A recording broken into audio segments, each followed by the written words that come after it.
Well, welcome to the new course. Thank you. Yay! Well done. A lot of research went into this, I'll bet, eh? Yeah. So I'm delighted to see you all after so many months of physical distancing. I only wish we could actually get together in person. Yeah. But hi, everyone. So several people have asked me to record these.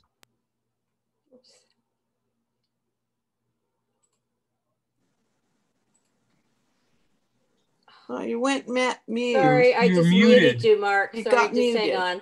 Mark, unmute yourself. I am muted. Embarrassing. Sorry, Mark. No, that was my fault. Oops, just a minute. That's all right. That was me. So yeah, is Should everybody else excuse. muted then? Is that the idea? I was trigger happy. I'm sorry. Okay. So anyway, I've agreed to do a Zoom recording of each of the events that we're going to have, but I've been advised by bright technical minds that it would be smart to make them bite-sized. Instead of a 2-hour video, we're going to have 2 1-hour videos, or maybe a little less. I'm hoping a little less. So what I'm going to do is ask that we take a short little break about halfway through. Linda will stop recording and then we'll start up a new recording. Okay, and then the next day we'll put them up if everything goes according to plan. I now have a YouTube channel that is empty at the moment, so I have to learn as I go, but I'm hoping that I'll be able to tell you by Thursday or Friday this week that they're there and you can take a look if you want. But I realize that some of you may not feel all that comfortable about having your faces showing. So if you'd like to, you can just turn off your video. And if you have a photograph, it'll show up. If not, it'll just be your name.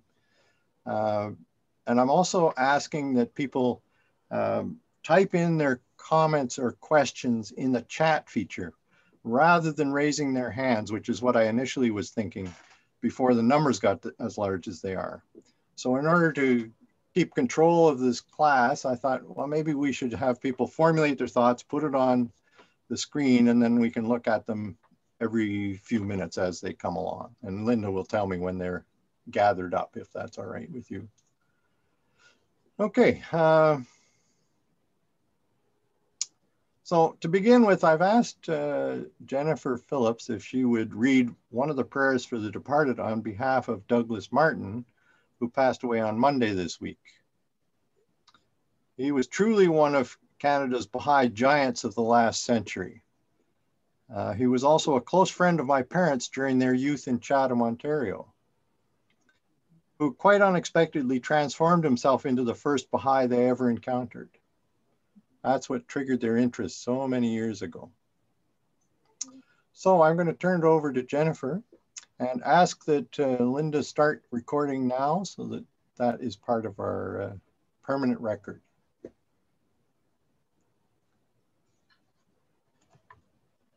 Oh my God, verily thy servant, humble before the majesty of thy divine supremacy, lowly at the door of thy oneness, has believed in thee and in thy verses, has testified to thy word, has been enkindled with the fire of thy love, has been immersed in the depths of the ocean of thy knowledge, has been attracted by thy breezes, hath relied upon thee, hath turned his face to thee, hath offered his supplications to thee, and hath been assured of thy pardon and forgiveness. He hath abandoned this mortal life, and hath flown to the kingdom of immortality, yearning for the favor of meeting thee. O Lord, glorify his station, shelter him under the pavilion of thy supreme mercy, cause him to enter thy glorious paradise, and perpetuate his existence in thine exalted rose garden, that he may plunge into the sea of light in the world of mysteries.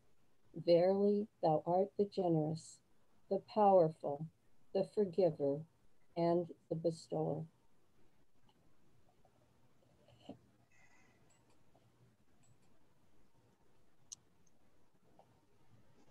Thank you, Jennifer. Okay, so I've named this the Arc of Ascent. So why did I do that? This summer, I embarked on a long journey exploring several dimensions of what I consider to be a fascinating topic. Somewhere along the way, I realized that I've been circling around this particular subject for over 50 years. Since many of us last saw each other at the end of May, I have spent hundreds of hours in the company of some of the most profound thinkers the world has ever witnessed. As this course gradually shaped itself in my mind, the underlying objective has remained an exploration of the structure of what Nader Saidi calls the ontological circle. The word ontology refers to the branch of philosophy called metaphysics, which itself deals with the nature of existence. So here's a definition of ontology from Webster's online dictionary. So there are two of them. No, is there two? Yes, there is a second one. It's a branch of metaphysics concerned with the nature and relations of being. So for instance, an example would be ontology deals with abstract entities. And a second meaning is a particular theory about the nature of being or the kinds of things that have existence. So we're going to be alluding to ontology a lot in this course. So I just thought I should lay this out at the beginning. So let's look at this ontological circle.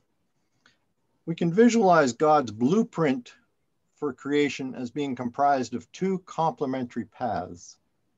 There's the arc of descent and the arc of ascent.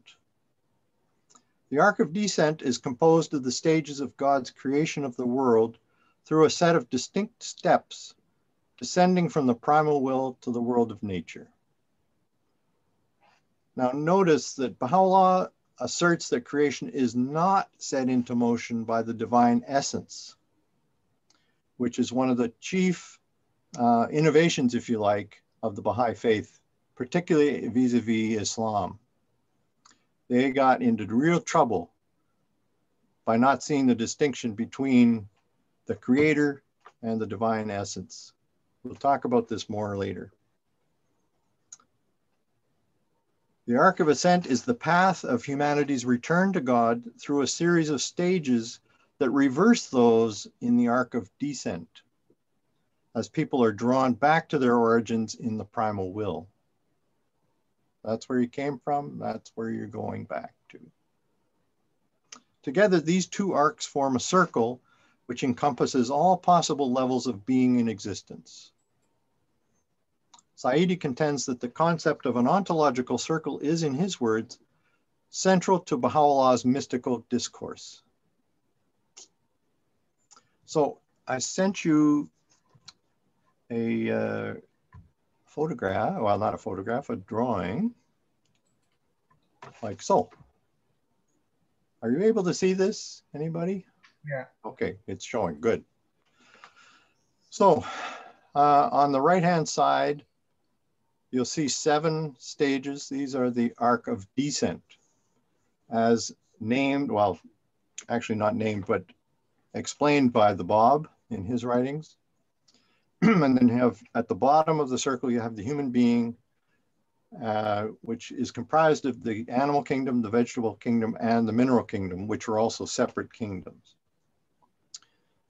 And we're at, as you can see, we're at the bottom of that arc of descent, but we're also at the beginning of the arc of ascent. And you'll notice that the names of the 7 on the left are from the 7 valleys. So we're going to go into that in some detail a little later. So variations of the arcs of descent and ascent have previously appeared in mystical and philosophical traditions such as Neoplatonism, certain forms of Islamic philosophy, and numerous schools of Sufism. So I just want to talk briefly about Neoplatonism. For instance, in the Enneads of Plotinus, for instance, the arc of descent consists of 4 stages of emanation or creation. First, there was the absolute one, then there was the intellect, the soul, and matter. In this scheme, human beings are located in the 4th stage, matter, but potentially contain within themselves all levels of existence. Through mystical contemplation, the soul is said to be able to ascend to the stage of the Absolute One, which is not a statement that Baha'is would ever make. We'll go fairly high, but not to the absolute. In Islamic philosophy, this scheme was complicated by modifying the number of levels. In one particularly influential version, 10 different types of intellect, aql as it's called, were distinguished in the conception of the arc of descent. Al-Farabi's work became the model for this formal complex approach. Abu Nasr Muhammad ibn Muhammad al-Farabi, who is known in the West as Al-Farabius, died in 950 or 51 Common Era. He was a renowned early Islamic thinker, a philosopher and jurist who wrote in the fields of political philosophy, metaphysics, ethics, and logic. He was also a scientist, cosmologist, mathematician, and music scholar. Just your basic Renaissance man, before the Renaissance happened. Now, Ibn Sina, or Avicenna as he's known in the West, is perhaps the most famous exponent of this view. This Persian polymath who lived from 980 to 1037 Common Era is regarded as the most significant physician, astronomer, thinker, and writer of the Islamic Golden Age, and the father of early modern medicine. He has also been called the most influential philosopher of the pre-modern era. His stature is just enormous. Of the 450 works he is believed to have written, about 240 have survived, including 150 on philosophy and 40 on medicine. And one was used for about 1,000 years, one of the medicine books, the Qanun. Sufism, you've probably heard that word before. It's the inner aspect of Islam, the batin, which has as its goal the apprehension of divine realities. Ibn al-Arabi, who died in 1240 Common Era, is widely considered to be the greatest Sufi philosopher and theologian of all time. In his enormous accounts of the infinite paths to God, he speaks at length about a host of divine presences, accessible to those with the proper preparation.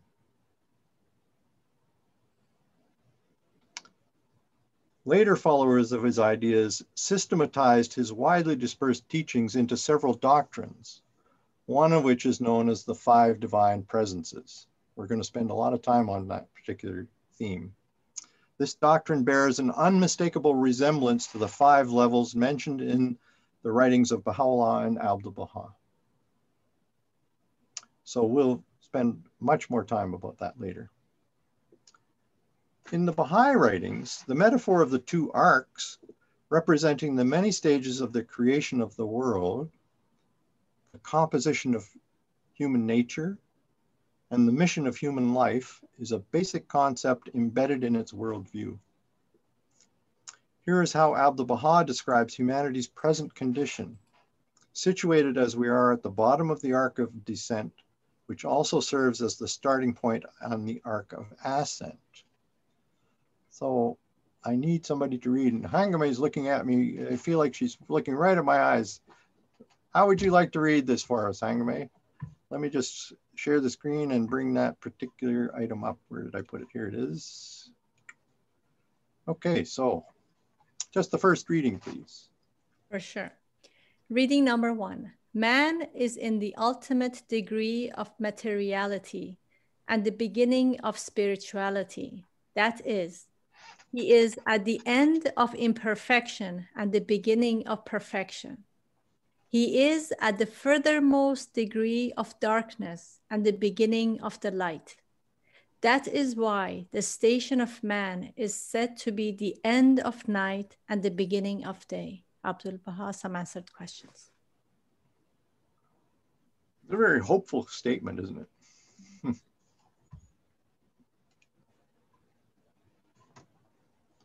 Interestingly, there's more than one description of the two arcs in the Baha'i writings. The version described by the Bab identifies 7 stages of creation in the arc of descent, and a corresponding 7-stage spiritual journey in the arc of ascent. In the 7-step version, the Bab identifies the stages of the arc of descent as 1, will, 2, determination, 3, destiny, 4, decree, 5, permission, 6, term, and 7, book. Now, if you're like me, those don't mean much right off the top. Unless you've read a lot about Islamic philosophy, you're not going to know much about this. So fortunately, Saidi does a wonderful job of describing what is going on with those terms. And we'll have a chance to talk about that in late November, I think. As you know from Baha'u'llah's 7 valleys, the 7 stages of the arc of ascent are represented by the valleys of the spiritual journey: search, love, knowledge, unity, contentment, wonder, and annihilation or subsistence. And again, around that same time, we'll be talking about these in a future class. So Baha'u'llah urges his followers to refresh their souls with the gracious favors he has showered upon them through his revelation. He goes on to counsel us to develop a world-embracing vision rather than limiting our attention to our own individual selves. However, this doesn't preclude risks being associated with this crucial quest. Oh, I need another reader. Now, how about you, Harold? You're only able to attend 2 sessions, so we'll get you involved right away. Just let me screen share again here.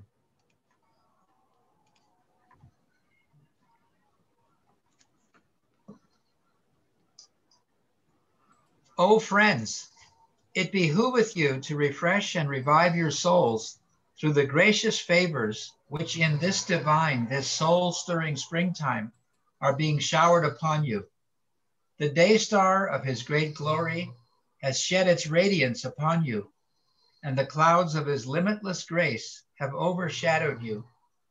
How high the reward of him that hath not deprived great of bounty, nor failed to recognize the beauty of his best beloved in this his new attire.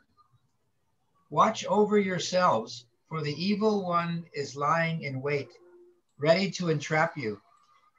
Gird yourselves against his wicked devices, and, led by the light of the name of the all-seeing God, make your escape from the darkness that surroundeth you. Let your vision be world-embracing, rather than confined to your own self. The evil one is he that hindereth the rise and obstructeth the spiritual progress of the children of men. Baha'u'llah. Thank you. So this passage really highlights the significance that Baha'u'llah places on the pursuit of human spiritual progress. Escaping from the darkness that surrounds us constitutes our main goal and our main theme in this course.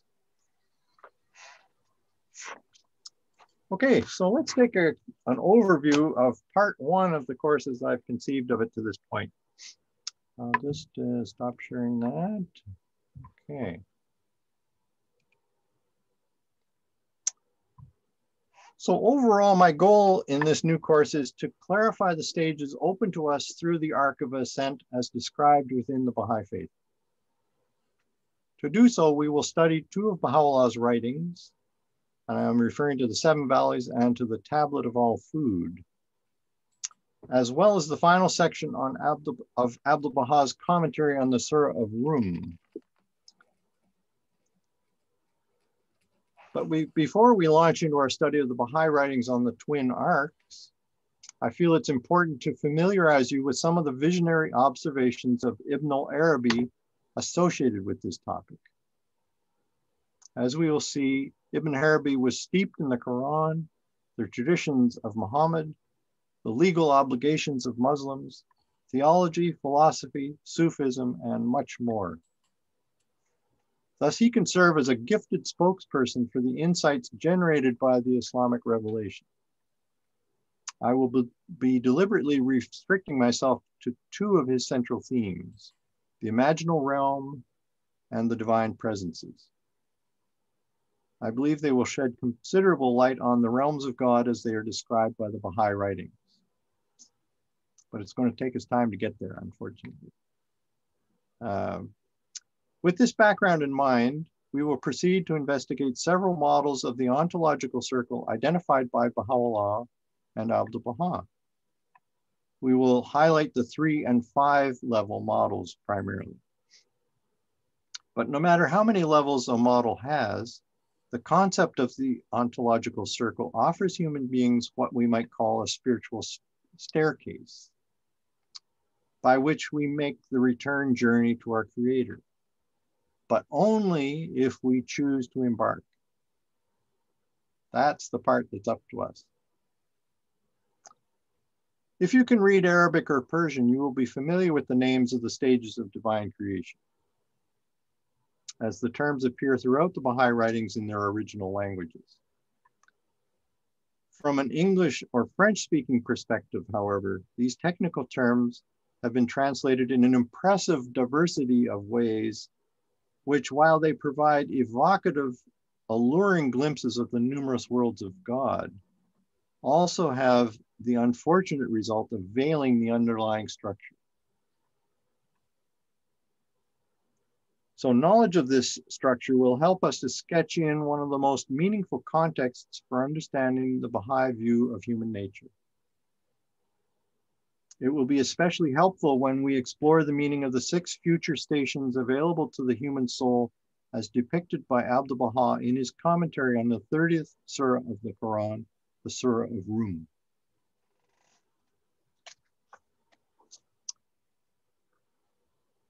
So those are the goals I've set myself for part 1 of the course. With Baha'u'llah's assistance, I hope to complete this by the end of December this year. If enough of you are interested, I will then undertake the development of part 2, which should begin after a break of 4 to 6 weeks. This second half of the course will be dedicated to explorations of 2 modern exponents of the arcs of ascent and descent. However, I will only carry out this additional research if you believe that investigating these 2 further spiritual treasure chests will be worth our time. With the Islamic and Baha'i understanding of future spiritual development clear in our minds, I believe it will be enlightening to compare this model with the spiritual experiences and teachings of Sri Aurobindo, who was alive from 1872 to 1950. He was an Indian philosopher, yogi, guru, poet, and nationalist.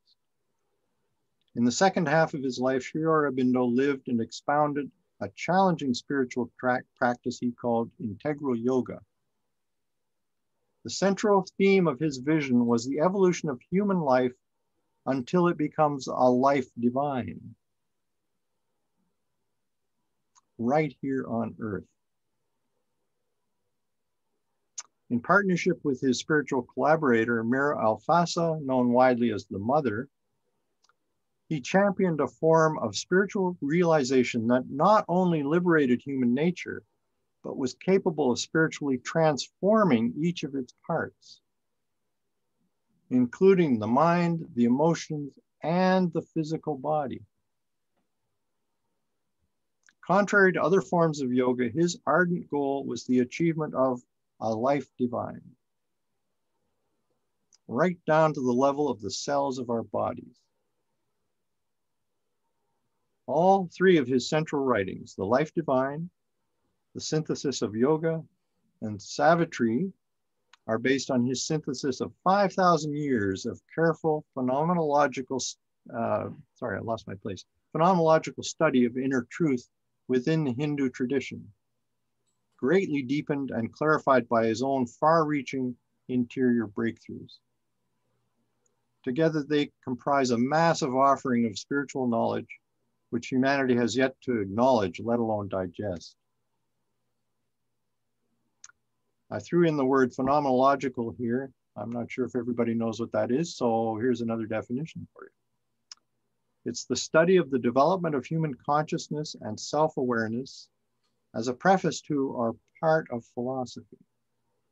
Or it's a philosophical movement that describes the formal structure of the objects of awareness and awareness itself in abstraction from any claims concerning existence. We'll get to see what that means later. It's probably gobbledygook at this point, unless you've read in that area. After scaling the heights of Aurobindo's majestic vision of humanity's future spiritual development, I will then turn to the writings of Ken Wilber, who was born in 1949 in the States. He's still alive. He's an American philosopher and writer on something called transpersonal psychology. His most important legacy is the integral theory he has developed over the years. This is a systematic map of virtually all human knowledge and experience. His four-quadrant model not only includes insights from thousands of years of investigation into the inner truth embedded in the world's religious traditions, he has also brought it up to date with a host of significant findings arising from meticulous research performed in dozens of fields of modern thought, right up to the present day. So, should both parts of this second part appeal to you, what I intend to present over the fall and the winter might be considered a synthesis of syntheses. Synthesis squared, if you like. My overarching goal is to create a preliminary outline of a future truly spiritual psychology. Painfully aware as I am of the limitations of my own vision, I'm hoping that your individual and collective insights may ameliorate my shortcomings to some extent. Together, I believe it is possible for this group to begin to integrate as much of the world's wisdom concerning the nature and potential for growth of the human soul into a new field of Baha'i-inspired psychology as possible at this early stage of the faith's unfoldment. Where are we at? There's a tremendous amount of information now available to us on our computers that was never available to people cross-culturally. So I think it's time to start investigating some of those treasure chests, as I call them. I know it's a tall order, but as the old saying goes, shoot for the moon, but if you miss, you will still be among the stars. I firmly believe that any progress we can make together on this central subject will have tremendous value for ourselves and for future generations. And with that, I'm going to ask Linda to stop recording. We'll take a short break. You can have a bio break, but let's say 2 minutes.